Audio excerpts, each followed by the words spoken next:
Hi hello അപ്പം എൻ്റെ എല്ലാ കൂട്ടുകാർക്കും രമ്യ സൈഡിലേക്ക് ഒരിക്കൽ കൂടി സ്വാഗതം. അപ്പം ഞാനിന്നേ വളരെ ഹെൽത്തിയും ടേസ്റ്റി ആയിട്ടുള്ള റെസിപ്പി ആയിട്ടാണ് വന്നിരിക്കുന്നത്. അതായത് ചേമ്പില കൊണ്ട് ഉണ്ടാക്കിയെടുക്കാൻ പറ്റിയ മെഴുക്കുവരട്ടിന്ന് ഫ്രൈ എന്ന് എന്ത് വേണമെങ്കിലും പറയാം.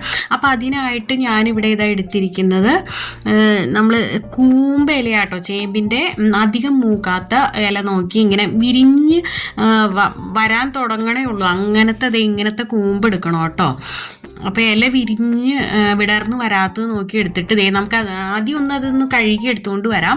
എന്നിട്ട് നമുക്ക് അതിൻ്റെ ആ ചുരുളൊക്കെ ഒന്ന് നിവർത്തി നോക്കാം. എന്തെങ്കിലും പ്രാണിയോ എന്തെങ്കിലും അഴുക്കൊക്കെ ഉണ്ടെങ്കിൽ നോക്കിയിട്ട് നമുക്ക് വീണ്ടും അങ്ങനെ തന്നെ ചുരുട്ടി എടുത്തു വയ്ക്കാം. അതുപോലെ ആ താഴ്ഭാഗത്തുള്ള ആ തണ്ട് ഞാൻ കട്ട് ചെയ്ത് കളയുന്നുണ്ട് കേട്ടോ. അപ്പോൾ കൂട്ടുകാർ കണ്ടു നോക്കൂ. പിന്നെ ആ മോൾ ഭാഗത്ത് ഇതൊന്ന് ഞാനത് ആ നാരും ഒന്ന് എടുത്ത് കളയുന്നുണ്ട്. അതുപോലെ തന്നെ ആ കട്ടിയുള്ള ആ തണ്ട് നമുക്ക് കട്ട് ചെയ്ത് കളയാം കേട്ടോ. എന്നിട്ട് നമുക്ക് ഇത് നോക്കിയിട്ട് നമുക്ക് അങ്ങനെ തന്നെ ചുരുട്ടി എടുത്ത് വയ്ക്കാം കേട്ടോ.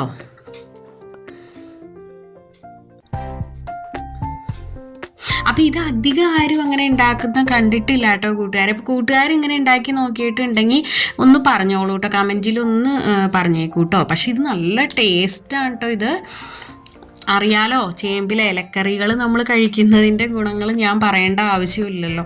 നമ്മൾ നിർബന്ധമായിട്ട് നമ്മുടെ ഭക്ഷണത്തിൽ ഉൾപ്പെടുത്തേണ്ടതാണ്. അതുമല്ല ഇതിന് ഒത്തിരി ഗുണങ്ങളുള്ളതാണ് കേട്ടോ. അപ്പോൾ ഇനി നമുക്കിതൊന്ന് നടുക്ക് വെച്ച് ഒന്നോടെ ഒന്ന് കട്ട് ചെയ്തെടുക്കാം കേട്ടോ. രണ്ടാക്കി എടുക്കാം. എന്നിട്ട് നമുക്കിത് വാഴനാര് വെച്ച് ഒന്ന് കെട്ടിയെടുക്കാം കേട്ടോ. അപ്പോൾ വലിയ പാത്രമാണെന്നുണ്ടെങ്കിൽ ഇത് കട്ട് ചെയ്യണമെന്നില്ല കേട്ടോ കൂട്ടുകാർ. ഇങ്ങനെ തന്നെ വെച്ചിട്ട് നമുക്കത് വാഴനാര് വെച്ച് കെട്ടിയിട്ട് നമുക്ക് അത് തിളപ്പിച്ചെടുക്കാം. അപ്പോൾ ഞാനിപ്പോൾ ഇത് ഒന്നോടെ ഒന്ന് കട്ട് ചെയ്തെടുത്തിട്ടുണ്ട് കേട്ടോ. ഇങ്ങനെ നടുക്ക് വെച്ച് ഒന്നോടെ കട്ട് ചെയ്തെടുത്തു. എന്നിട്ട് നമുക്കത് മൺചട്ടി അടപ്പത്ത് വെച്ചിട്ടുണ്ടായിരുന്നു കേട്ടോ. അതിൽ വെള്ളം ഒഴിച്ച് വെച്ചിട്ടുണ്ടായിരുന്നു. അപ്പോൾ അതിലേക്ക് നമ്മൾ ഇത് വാഴനാര് വെച്ച് കെട്ടിയിട്ട് അത് ഇട്ട് കൊടുക്കുകയാണ്. പിന്നെ വാളംപുളി ഒരു നെല്ലിക്കയുടെ വലുപ്പത്തിലുള്ള, അപ്പോൾ അതും ഇട്ട് കൊടുക്കുന്നുണ്ട്. സ്വല്പം ഉപ്പും ചേർത്ത് കൊടുക്കുന്നുണ്ട്. എന്താണെന്ന് വെച്ചാൽ വല്ല ചൊറിച്ചിലൊക്കെ ഉണ്ടെങ്കിൽ, ചേമ്പിൻ്റെ ഇലയാണല്ലോ കാര്യം, കൂമ്പ് ഇലയാണ്. അപ്പോൾ എന്തെങ്കിലും ചൊറിച്ചിലൊക്കെ ഉണ്ടെങ്കിൽ അത് പോകാൻ വേണ്ടിയിട്ടാണ് കേട്ടോ. നമ്മൾ പുളിവെള്ളത്തിൽ ഇട്ട് വേവിക്കുന്നതുകൊണ്ട് തന്നെ ഒട്ടും ചൊറിച്ചിലൊന്നും ഉണ്ടാവില്ല കേട്ടോ ഇതിന്.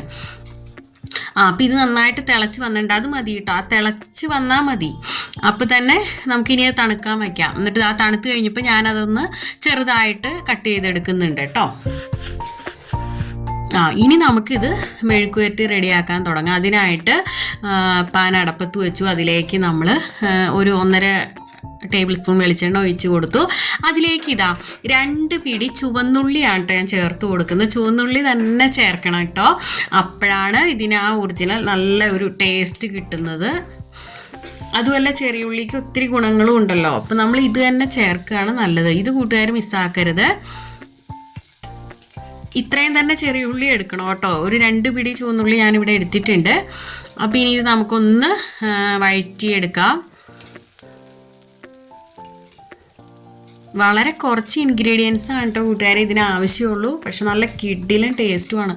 അപ്പോൾ ഇനി അടുത്തതായിട്ട് ഞാൻ പച്ചമുളക് ക്രഷ് ചെയ്ത് ചേർത്ത് കൊടുക്കുന്നുണ്ട് കേട്ടോ, 1 ടീസ്പൂൺ.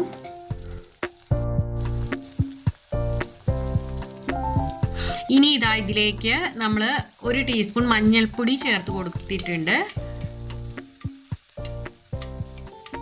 സ്വല്പം ഉപ്പും കൂടെ ഞാൻ ഈ സമയത്ത് ചേർത്ത് കൊടുത്തിട്ടുണ്ടായിരുന്നു കേട്ടോ കൂട്ടുകാരെ.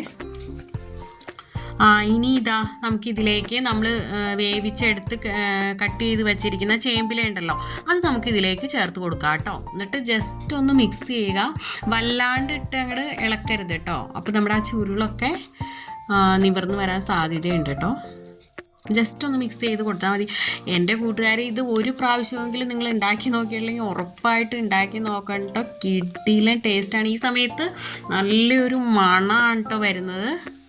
ടേസ്റ്റിൻ്റെ കാര്യം ഞാൻ പിന്നെ പറയേണ്ട ആവശ്യമില്ല. കൂട്ടുകാർ ഇത് ഉണ്ടാക്കി നോക്കി തന്നെ അറിയണം കേട്ടോ. അടിപൊളി ടേസ്റ്റ്, ഒന്നും പറയാനില്ല. കൂട്ടുകാർക്ക് വീഡിയോ ഇഷ്ടപ്പെടുകയാണെങ്കിൽ നിങ്ങളുടെ ഫ്രണ്ട്സിനും ഫാമിലിക്കൊക്കെ ഒന്ന് ഷെയർ ചെയ്യണം കേട്ടോ കൂട്ടുകാർ. അപ്പോൾ ഇനി മറ്റൊരു നല്ലൊരു വീഡിയോ ആയിട്ട് വരുന്നതുവരെ okay, Tata, bye bye, thanks for watching.